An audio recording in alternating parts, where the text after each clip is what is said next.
You might have heard whispers about an artist named Zero turning down the Venice Biennale.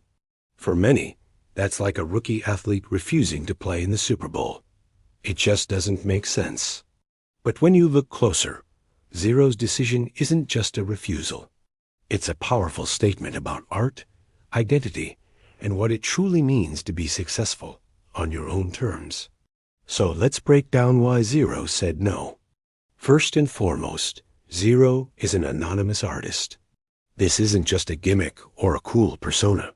His anonymity is the very foundation of his work. It's what allows him to create freely, without the pressure of public scrutiny or the baggage of a personal brand. The Venice Biennale is one of the most high-profile art events on the planet. Attending would mean photographers, interviews, and a level of exposure that would instantly shatter the protective bubble he has carefully built. For Zero, revealing his identity isn't just a risk, it would be the end of his ability to make art the way he needs to. His creative process depends on being unseen, and no amount of fame is worth sacrificing that. Then there's the sheer logistical nightmare of it all. Imagine trying to move an entire body of work, potentially years of creation, across the world to Venice. The cost alone would be astronomical, especially for an independent artist operating outside the gallery system. But even if money were no object, it's just not feasible. Zero's work isn't a collection of neat, transportable canvases. It's intertwined with his environment. The idea of packing it all up and shipping it to Italy is frankly impossible. It's a logistical dead end from the start. Beyond the practical issues, there's a deeply personal reason that is crucial to understand. Zero is disabled and highly reclusive.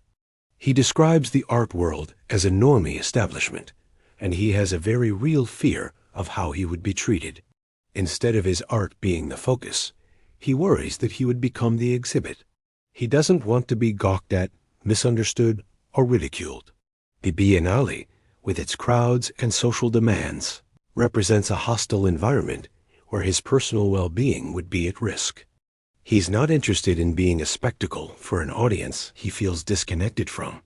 He believes it would likely end in a confrontation, and frankly, he has no desire to put himself through that. Perhaps the most non-negotiable reason for Zero's refusal is his ethical responsibilities at home. He is the primary caregiver for a number of animals who completely depend on him. These aren't just pets. They are a core part of his life and his anchor. The Biennale isn't a weekend trip. It's a long-term commitment that would require him to be in another country for an extended period. For Zero, the choice is simple. Stay and care for the living beings that rely on him, or abandon them for a shot at international fame. It's not even a choice. His duty of care is an unbreakable boundary. Leaving them to suffer or starve is an absolutely unacceptable trade-off for any professional accolade.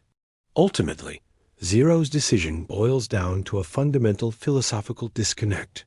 He sees the prestige of the art world, epitomized by events like the Biennale, as fake, pretentious, and dishonest. To participate would be an act of hypocrisy. It would mean buying into a system that he believes is fundamentally at odds with his own authentic, private, and purposeful way of creating. He has built his own world, his own system, his own thing. It's a world where he can maintain his anonymity, protect the animals he loves, and continue his work without the destructive interference of global exposure. For Zero, staying put isn't a failure or a missed opportunity. It's a victory. It's the only choice that allows him to preserve his integrity, his well-being, and the very essence of his art.